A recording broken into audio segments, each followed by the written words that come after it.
우리가 잘 알고 있는 아브라함의 이야기입니다. 근데 우리가 참 복잡하게 느껴지는 그러한 상황, 그러한 현상들, 그러한 일들이 있는데 들여다보면 그 모든 것이 참 단순하다라고 하는 것을 느낄 때가 있습니다. 그러니까 우리가 막 여러 가지 상황 속에 복잡하게 보이지만 실제로 그 안을 들여다보면 정말 단순한 그러한 법칙, 그러한 기준이 있는 것을 우리가 분명히 보게 되는데 오늘 이 말씀에 바로 그러한 부분이 있습니다. 오늘 아브라함이 기근을 만나서 그 애굽으로 내려가는 이 사건을 우리가 함께 살펴볼 텐데요. 여러분, 하나님께서 아브라함을 갈대아 우르에서 부르셨습니다. 그리고 그 아브라함이 그 하나님의 부름을 따라서 움직여 가지고 그들 가족들과 함께 가다가 하란에서 멈추었습니다. 하란에서 멈춰 있다가 아버지 데라가 죽고 난 다음에 그들이 다시 움직여서 가나안 땅으로 들어왔습니다. 그때가 그의 나이가 아브라함 나이가 75세입니다. 오늘 12장 5절을 보면 뭐라고 하느냐면 아브라함이 그의 아내 사레와 조카 롯과 하란에서 모은 모든 소유와 얻은 사람들을 이끌고 가나안 땅으로 가려고 떠나서 마침내 가나안 땅에 들어갔더라라고 합니다. 마침내라고 하는 이 부분을 보면 어떤 의미가 들어져 있냐면 아브라함이 결국 드디어 거기에 들어갔다라는 건데요. 많은 우여곡절 끝에 들어간 것을 말하는 겁니다. 이 의미는 아브라함이 기쁨으로 순종하며 막 달려간 게 아니라 거의 하나님이 등 떠밀려 가는 아브라함의 모습을 보여주고 있는 그러한 단어입니다. 그러니까 아브라함은 하란에 더 머물고 싶었을 겁니다. 가고 싶지 않았던 곳, 그 하나님의 말씀대로 따라갔지만 그러나 막상 그 자신들의 삶의 지경이었던 그 마지막 그 땅을 벗어나면 진짜 아무도 모르는 그러한 낯선 곳에 가게 되는 이러한 지경에 거기에서 멈추고 싶었는데 거의 하나님이 등을 떠밀려서 그가 가나안 땅에 들어가게 된 것입니다. 자, 그런데 그렇게 등 떠밀려서 하나님이 그를 끌고 그 가나안 땅으로 들어가셨는데 모든 민족에 복이 되게 하겠다고 내가 복이 되게 하겠다고 그렇게 하신 하나님의 꿈을 하나님이 이루시려고 그를 그 가나안 땅으로 그렇게 들여보내셨는데 오늘 10절을 보면 기근이 일어난 겁니다. 여러분 생각해 보십시오. 하나님이 나는 싫은데 하나님이 억지로 그냥 등 떠밀어서 그곳에 가게 했으면 잘 살게 해야 되죠. 아닌가요? 난 진짜 가기 싫은데 하나님이 막 등 떠밀어서 거기를 가게 했으면 하나님이 가게 하신 거니까 잘 살게 해야 되잖아요. 잘 이해가 안 되시나 본데요. 내가 하고 싶어서 하는 것도 아니고 하나님이 하게 해서 했는데 그러면 그게 잘 되게 하셔야지 하나님이. 근데 거기에 기근이 일어난 겁니다. 하나님이 인도하셨는데 하나님이 인도하셨다면 끝까지 잘 살펴주셔야죠. 근데 기근을 만난 겁니다. 이 기근이 얼마나 큰 기근인가는 성경에 나오지 않는데 이게 얼마나 심했는가는 보여지지 않지만 그곳에 살 수 없을 정도로 기근이 심했던 겁니다. 그러니까 아브라함이 짐을 싼 겁니다. 자, 여러분 우리는 이 부분을 그냥 읽다 보면 이렇게 생각할 겁니다. 우리가 기근을 만났다고 그렇다고 지 마음대로 떠나가 그냥 있지? 여러분 한번 생각해 보세요. 등 떠밀려 갔는데 내가 가고 싶어 간 것도 아니고 등 떠밀려 갔는데 그러면 잘 살게 해줄 거라고 생각을 했는데 오히려 기근을 만나서 힘들어요. 거기에선 도저히 살 수가 없어서 움직여야 되는 상황입니다. 아브라함이 아무런 고민이나 갈등 없이 애굽에 거류하려고 내려갑니다. 여러분, 근데 이 장면이요, 오늘 우리에게 뭘 보여주느냐 하면, 하나님은 그냥 이 성경의 말씀 보면 그냥 보여지는, 그냥 하나님께서 그를 등 떠밀고 막 이렇게 기근을 일으키는, 우리는 왜 기근이 일어나는 거야? 우리는 이렇게 말할 수 있는데 하나님은 그냥 하시는 게 아닌 것을 보여주는 게요.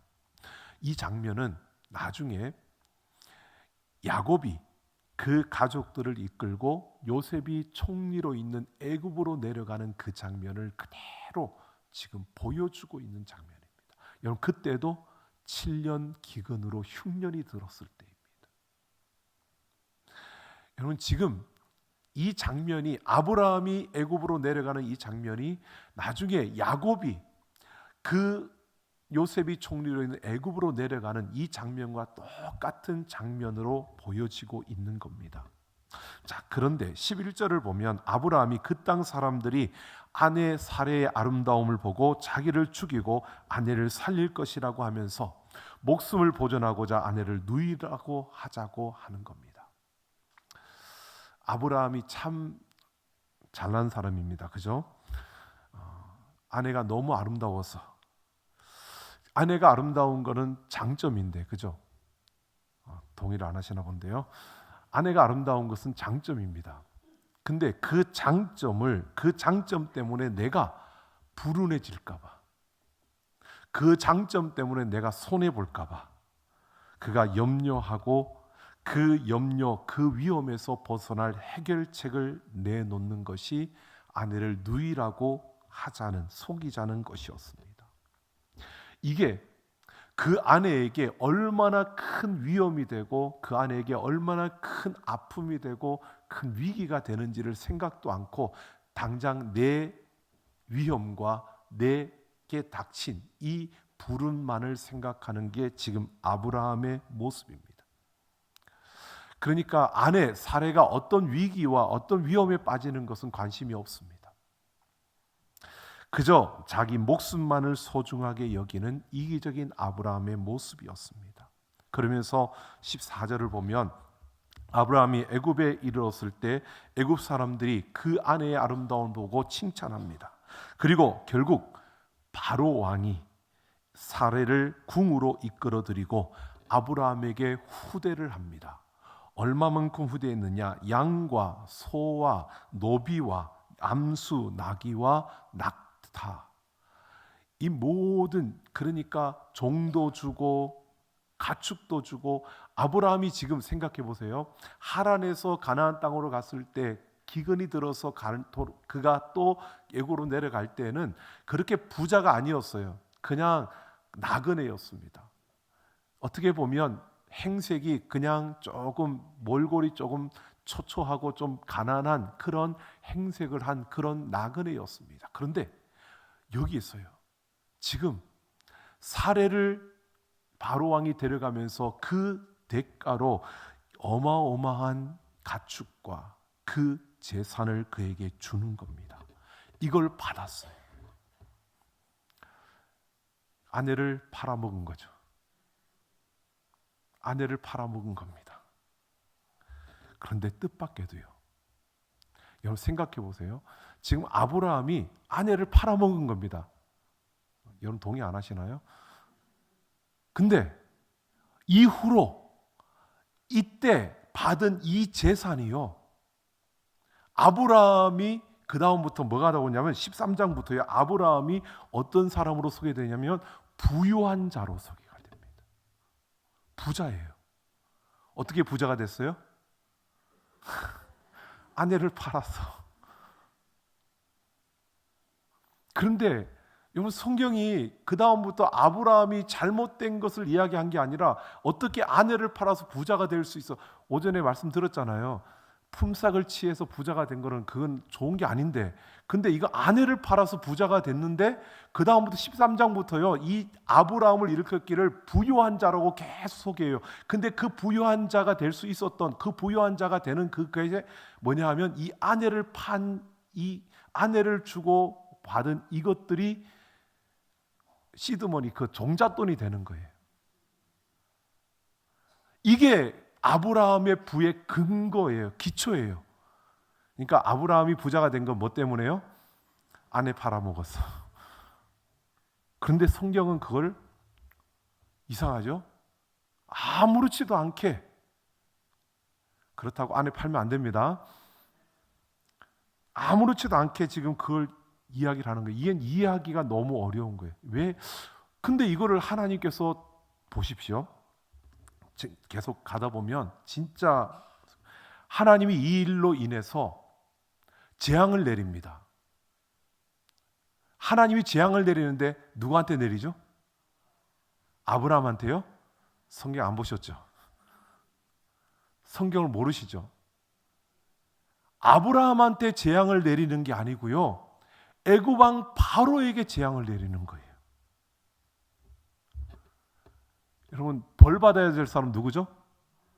아브라함이에요. 근데 왜 벌을 바로 왕이 받죠? 바로 왕은 억지로 사례를 데려간 것도 아니고, 그 사례를 데려가면서 다른 어떤 것보다도 후한 사례를 값을 치렀고, 어떻게 보면 굉장히 정당하게, 왜? 누이라고 했으니까 정당하게 값을 치르고, 그것도 후한 값을 치르고 사례를 데려갔을 뿐인데, 하나님이 재앙을 주려면 아내를 팔아먹은 아브라함에게 재앙을 내려야 되는데 아브라함이 재앙을 안 받아요. 왜? 여러분 이해가 되시나요? 막 열받지 않으세요? 아내를 팔아먹은 놈이 저 재앙을 받아야지 왜 그 놈은 놔두고 엄한 놈을 하나님이 때릴까?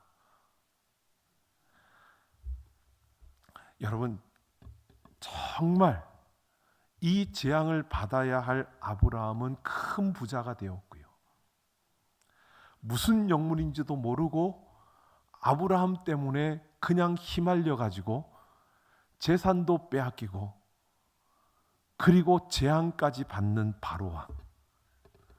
참 바보 같죠? 이거는 저 변호사 사가지고 저 재판을 해야 되는. 하나님이 이럴 수가 있습니까? 왜? 내가 무슨 잘못을 했다고 왜 나한테 재앙을 내립니까? 라고 말할 수밖에 없는 억울한 재앙을 받는 바로왕의 모습을 우리가 볼 수 있습니다. 여러분 왜 그럴까요? 이때 모습, 이 재앙이라는 여기에 써진 단어도요, 출애굽 때 10가지의 재앙과 똑같은 단어를 쓰고 있습니다. 이 재앙이라고 하는 것을 통해서 하나님은 왜 재앙을 내리실까라는 것을 우리가 기본적으로 보셔야 됩니다. 출애굽을 한번 생각해 보십시오.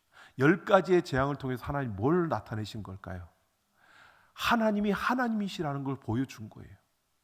하나님이 어떤 분이신가를 나타내는 거예요. 누구한테 보여준 걸까요? 이 재앙을 애굽 사람들한테 내렸으니까 그 애굽 사람들한테 하나님이 어떤 분이시고 이스라엘 백성들, 이 히브리 민족의 하나님이 어떤 존재인가를, 어떤 분이신가를 보여주는 것 맞습니다. 그런데 그보다 먼저요, 이 재앙을 통해서 하나님은, 여러분 그 재앙을 당하는 것은 애굽 사람들 그 땅이지만 실제로 그 재앙을 볼 때 한번 생각해 보세요. 모세가 40년 동안 애국궁에서 자랐고, 그러면서 그가 이제 40년 동안 미디안 광야에서 그 목자로서 방랑 생활을 했습니다. 여러분 40년 동안 그 자랄 때에 그가 신앙이 있었다 하지만 마지막 떠날 때에 살인자라는 누명을 쓰고 그가 그 모함 때문에 그냥 도망치지 않았습니까? 그리고 미디안 광야에서 그가 40년을 보내는 동안 여러분 생각해 보세요. 모세가 신앙을 잘 가졌을까요? 누구한테 신앙 교육을 잘 받았을까요? 우리가 그냥 상식적으로 봤을 때 모세가 40년 동안 미디안 광야에서 떠돌 때 제대로 된 신앙생활을 하고 제대로 하나님을 붙잡고 제대로 하나님을 찾았을까? 여러분 조금 어려운 겁니다. 그런데 40년을 보내는 그 순간에도요, 하나님은 모세를 잊지 않고 그를 찾아오셨잖아요. 하지만 모세는 자기를 찾아온 그 하나님이 어떤 하나님인지, 그 하나님이 어떤 분이신지, 그가 이스라엘 백성들 그 히브리 민족들 앞에서 이야기하기조차도 어려울 정도로 하나님에 대한 기억과 하나님에 대한 확신이 없었습니다. 그런데 하나님은 그를 통해서 그 백성을 이끌어내려고 그를 애굽 왕 앞에 갖다 세웠습니다.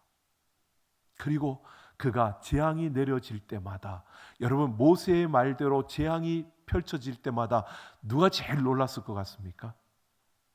모세가 제일 놀랄 수밖에 없어요. 왜? 진짜 이렇게 되네? 하나님 말씀을 하라고 하니까 하지만, 근데 정말 이런 일이 일어나네? 제일 놀랄 수밖에 없는 게 모세예요. 그도 하나님에 대해서 그런 확신과 그런 하나님이 어떤 분이신가를 제대로 알지 못하는 모세조차도 그 일어나는 재앙을 보면서 하나님 말씀하라니까 하지만, 그런데 하고 나서 보면 와, 진짜 하나님이 그렇게 하시네, 정말 말대로 그렇게 되네. 가장 놀랄 수밖에 없는 게 모세입니다. 그리고 놀랄 수밖에 없는 게 그 히브리 민족들이에요. 그리고 놀랄 수밖에 없는 게 그 애굽 사람들이었던 겁니다. 여러분, 재앙은 바로 이런 겁니다. 생각해 보세요. 아브라함이, 여러분 지금 자기는 부자가 되었고 바로 왕이 큰 재앙을 맞았습니다. 누가 제일 놀랄까요? 억울하기는 바로 왕이 억울할 겁니다. 근데 제일 놀란 것은 누구요? 아브라함일 거예요. 왜? 잘못은 내가 있는데 자기도 알 거 아니에요. 여러분, 아브라함이 그런 철면피는 아니에요. 자기가 잘못해놓고 나는 잘못 없어, 제가 잘못했으니까 지가 당하는 거야, 이렇게 말할 정도의 철면피는 아니에요. 그러면 그 애굽 왕이 당하는 재앙을 볼 때에 이 아브라함의 마음은 어땠을까요? 저거 내가 받아야 되는데 왜 나한테 뭐라 그러지 않고 저 사람한테 뭐라고 하지? 내가 받아야 될 건데 내가 잘못했는데. 여러분, 제일 불안하고 제일 무겁고 그리고 정말 아플 수밖에 없는 게 이 아브라함이에요. 얼마나 불안할까요? 야, 죄도 없는, 잘못은 내가 있는데 잘못도 안 한 저 애굽 왕에게 저런 큰 재앙을 내리면 잘못한 나는 어떨까? 와, 잘못한 나에게는 어떤 게 주어질까? 제일 겁나지 않을까요? 여러분, 그런 게 없나 본데요. 여러분, 그런 적 없어요? 내가 잘못했는데 다른 사람이 혼이 날 때 여러분 마음이 여러분 잘못해 본 적이 없어서 잘 모르시죠? 저는 어릴 때, 죄송합니다, 예수 믿기 전이니까 용서해 주세요. 어릴 때 집에서 제가 이 쇠꼬창이 맞나요? 그 쇠꼬창이 하나만 들면 저희 집의 모든 열쇠를 다 열 수 있었습니다. 근데 이상하게 넣으면 되더라고요. 그래서 저희 아버지가 돈을 많이 벌어서 갖다 놓은 걸 제가 아버지 거니까 종종 제가 몰래 빼서 잘 썼습니다. 근데 어느 날 보통은 안 세워놓은 돈을 제가 많이 뺐는데, 그러니까 얼마가 빠졌는지를 모르셨는데 어느 날 내가 그걸 마침 하필이면 갯돈을 헤아려 놓은 걸 제가 빼버렸어요. 근데 그날 저녁에 난리가 났습니다. 누구냐고. 근데 가만히 있으니까 어린 나보다, 저보다 위인 누나를 아버지가 의심을 하기 시작하는데, 그러니까 우리 어머니도 그를 의심하고, 그러니까 가만히 입을 다물고 있으니까 범인은 우리 누나예요. 나는 가만히 입을 다물고 있었어요. 내가 했는데 안 했다고 말은 안 하고 그냥 가만히 있었어요. 근데 범인을 쫙 몰아가더니 우리 누나한테 거의 도둑질한 것으로. 그리고 누나를 때리는데, 매를 맞는데 제가 어땠을까요? 제가 맞는 것보다 더 아팠어요. 와, 저렇게 때리는데 나중에 내가 이게 탈로가 나면 난 죽었다. 와, 내가 집을 도망가야 되나 어찌해야 되나 머릿속에서 별 생각을 다 했습니다. 근데 여러분 제일 불안하고요, 어차피 들통 날 건 나중에 보니까 들통 나긴 나는데 이거 요것만 넘어가면 괜찮을 것 같은데, 그런데 그 맞으면서 누님이 울면서 나는 안 훔쳤다고, 나는 손도 안 댔다고 막 우는데 근데 내가 더 아프더라고요. 그게 여러분, 이 아브라함이 지금 내가 잘못했는데 지금 바로 왕이 지금 그렇게 큰 재앙을 맞고 있는 겁니다. 여러분, 그것을 통해서 지금 하나님은 이 아브라함, 여러분 물론 아브라함이 잘했다고 하나님이 그냥 봐주고 있는 건 아니에요.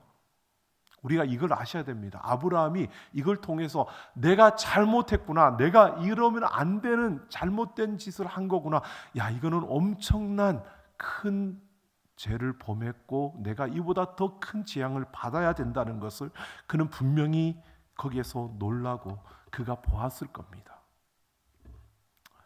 여러분, 그런데 보십시오. 18절을 보면요, 바로가 아브라함을 불러서 어떻게 내 아내라고 말하지 아니했느냐, 그렇게 말하면서요 데려가라고 합니다. 아브라함과 모든 소유와 아내를 보냈다고 합니다. 여러분, 바로 왕의 이 행동이 이해가 되십니까? 내가 만약에 그 억울한 일을 당했으면 여러분 그렇게 할까요? 그래도 목사인데 그렇게 한다고 이야기는 해주셔야죠. 그렇게 할 수 있을까요? 그런데 이 바로가 좀 어떻게 됐나 봐요. 좀 모자랐든지 아니면은 정신이 없든지, 줬던 거 빼앗아도 되는데 그 줬던 걸 다 주고 그냥 데리고 가라고, 그리고 내보내주는 겁니다. 아브라함한테 속은 걸 알면서도요, 분노하지 않았습니다. 그냥 가게 합니다. 어떻게 가능할까요? 어떻게 가능할까요? 여러분, 이것은 하나님이 하시는 일이에요. 하나님이 하시는데 이렇게 하고 있는 겁니다. 여러분, 지금 이 장면이요, 출애굽 때 여러분 10가지의 재앙이 내려지고 난 다음에 이 히브리 민족이 애굽을 떠날 때요, 이 애굽 사람들이 자기들이 가지고 있는 보물 보석들을 다 싸서 주면서 가라 그랬어요. 지금 그 애굽에 출애굽하는 그 모습을 그대로 지금 아브라함의 이야기를 통해서 야곱 시대에 일어날 일들을 그대로 지금 보여주고 있는 겁니다. 뭐죠? 하나님의 구원이요. 하나님은 이 역사를 움직여 가시는데, 하나님이 움직여 가시는 역사의 가장 중심에 뭐가 있냐면 구원입니다. 죄로 말미암아 타락한 인간을 구원해내고 그 인간들을, 구원한 자들을 영원한 하나님의 나라로 드리고자 하는 하나님의 구원의 그 계획대로 하나님은 이 역사를 움직여가고 있는 줄로 믿습니다. 지금 그 역사의 한 면을 지금 보여주고 있는 겁니다.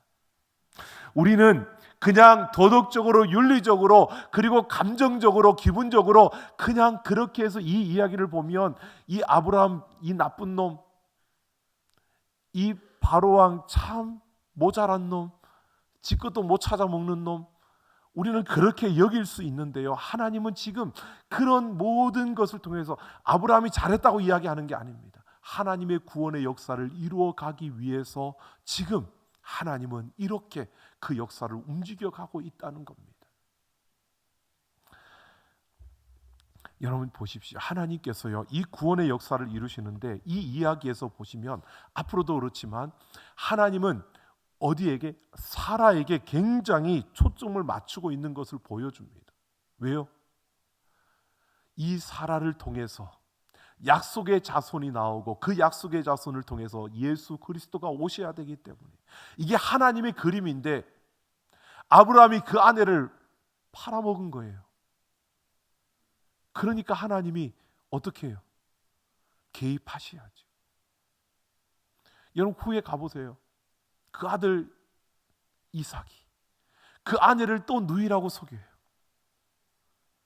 어떻게 해요? 하나님이 바로 개입하세요. 그때는. 여러분 하나님이 그 어떤 것보다도 사라가 이뻐서 사라가 아주 참 말도 잘 들어서 이런 것이 아니에요. 나중에 보세요. 사라가 그 하나님의 약속을 제대로 못하고 어떻게 해요?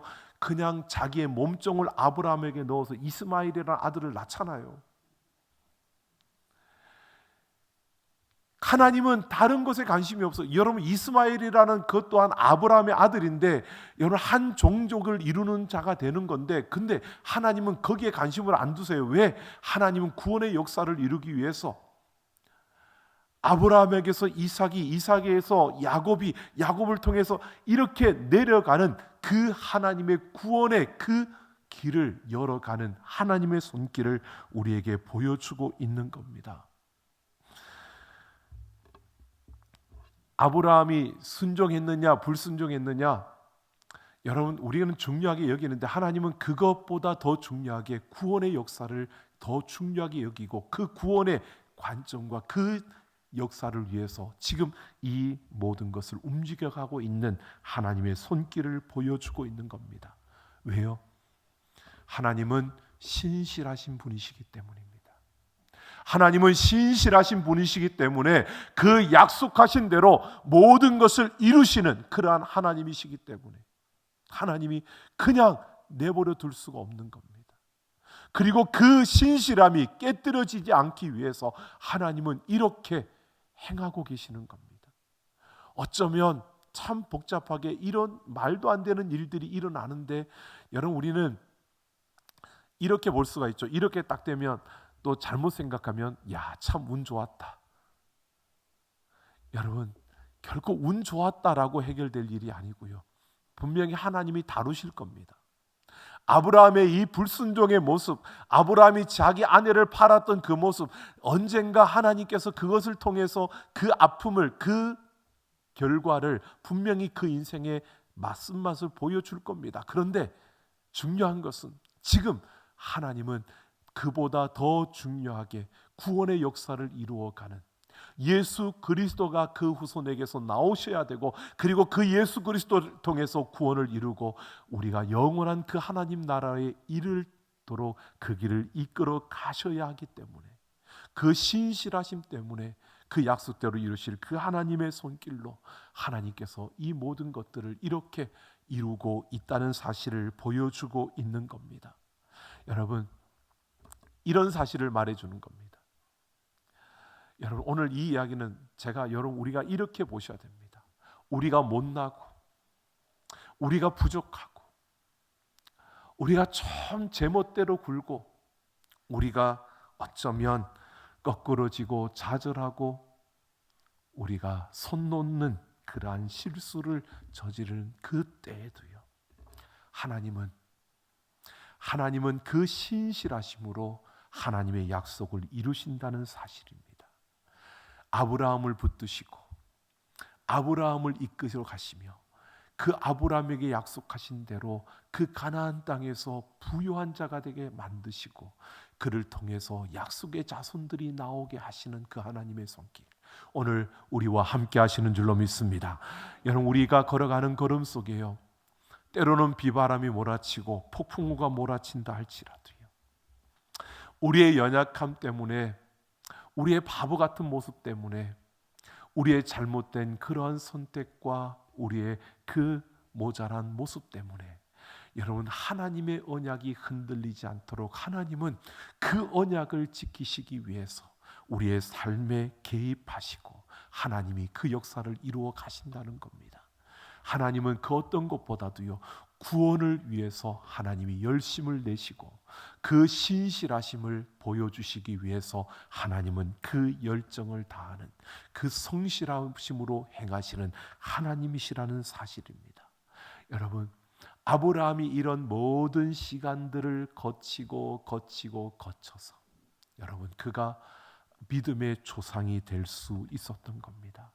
여러분, 믿음의 조상이라는 것은 여러분 우리에게 이런 것을 보여주는 겁니다.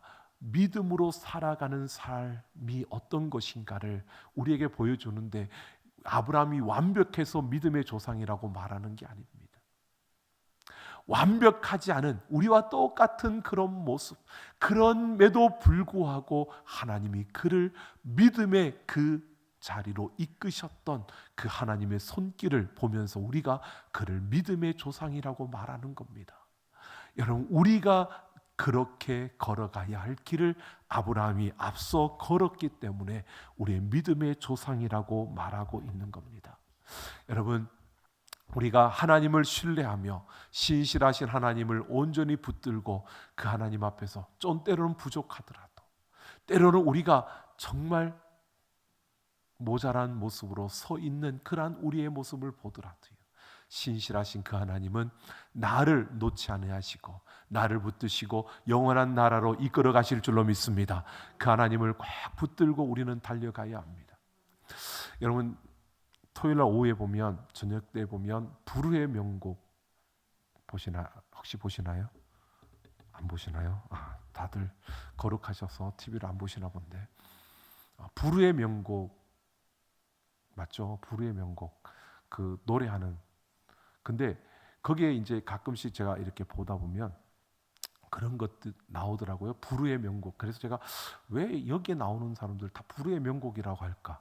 그리고 제가 뭐 노래를 잘 불러서 그걸 보는 게 아니라 그 틀어져 있길래 보면서 좀 이렇게 왜 불후의 명곡이라고 할까 가만히 생각을 해봤습니다. 봤더니 여러분, 크게 나오시는 분들이 예전에 오래전에 이렇게 있었던 가수들 뭐 이런 분들이 그 곡들을 가지고 나오는데, 그 곡들을 이제 요즘의 가수들이 그걸 다시 재해석해서 막 부르고 하는 그런 시간이더라고요. 근데 그걸 보면서 이런 생각이 들었습니다. 불후의 명곡이라고 말할 수 있다는 것은 어떤 것일까라는 생각을 해봤습니다. 그래도 한 시대에 사랑을 받고 한 시대에 그렇게 유명해진 그러한 곡들, 그러한 노래들, 그런 가수들, 이들의 곡을 불후의 명곡이라고 하느냐 이렇게 봤더니 그게 아니고요, 그런 한 시대에 정말 유명했던, 좋았던 그런 노래가 지금도 이렇게 불려질 수 있고 이렇게 불려진다라는 것을 통해서 이게 불후의 명곡이다라고 이렇게 곡을 재해석해 주는 것으로 그 프로그램을 제가 봤습니다. 그러니까 옛날에 인기가 있었기 때문에 불후의 명곡이 아니에요. 그 곡이 지금도 젊은 층들의 그 새로운 젊은 가수들에 의해서 새롭게 재해석해서 새롭게 불려지면서 모두에게 사랑받을 수 있는 그런 노래로 불려질 때 그 노래가 불후의 명곡이라고 말할 수 있는 겁니다. 여러분, 걸작품, 명품 다 마찬가지인 것 같습니다. 그 가치가 시대를 뛰어넘고 세대를 뛰어넘을 수 있는 그런 가치가 부여될 때 그게 불후의 명곡이 되고 그게 걸작품이 되고 명품이 되는 겁니다. 여러분, 명품이라고 불려지는 것들을 한번 보십시오. 그냥 되는 게 아니라 오랜 기간 동안 모든 사람들에게 사랑을 받는데 그 제품들이 계속해서 사랑받는 이러한 모습들이 바로 명품이고 걸작품입니다. 여러분, 저는 우리가 그런 불후의 명곡과 같은, 걸작품과 같은, 그런 명품과 같은 그러한 우리의 삶, 우리의 걸음들이 되었으면 좋겠습니다. 여러분, 하나님은 신실하게 우리의 걸음을 이끌어 가십니다. 우리의 섬김과 우리의 봉사, 우리의 사역이, 여러분, 우리가 하는 그 모든 신앙의 일들과 우리의 삶의 그 일들이요, 그냥 그 가치가 시간이 지나가면 끝나는 게 아니라 시간이 흘러도 그 가치가 남아있는, 시간이 지나가도 그 가치가 그 세대 사람들에게 다시 회자될 수 있는 그러한 인생, 그러한 걸음을 걷는 자들이 불후의 명곡과 같은 인간이 사람이고요, 바로 명작, 그 명품이고 걸작품이라고 말할 수 있다는 겁니다. 여러분, 그것은 다른 것이 없습니다. 하나님의 뜻은 변하지 않기 때문에, 내가 하나님의 뜻에 순종하고 하나님의 뜻에 따라 나아가고 하나님이 가장 귀하게 여기는 그 구원의 역사에 내가 내 삶을 던지고 내가 그 일을 위해서 살아내는 그 걸음은 여러분 시간이 지나도 세월이 지나도 세대가 바뀌어도 여러분 변하지 않는 가치로 남게 될 줄로 믿습니다. 여러분 이런 거요. 제가 가끔씩 그 말씀 드렸는데 여러분 우리가 천국에 갔을 때 자, 천국 못 가실 분들 천국 못 가실 분들 없죠? 자, 우리가 천국에 갔을 때 여러분 천국에 딱 들어가는데 많은 분들을 만날 거 아니에요. 여러분 안 만날 것 같아요? 독방인가요? 천국에 들어갔는데 많은 분들을 만날 거 아니에요. 그때 여러분 반가운 사람들을 만났는데 예전에 내가 그렇게 같이 함께 했던 친구들도 만나고 좋은 사람들을 만났는데 여러분 그 중에 내가 복음을 전해서 천국에 온 사람이 그래도 한 명은 있어야죠.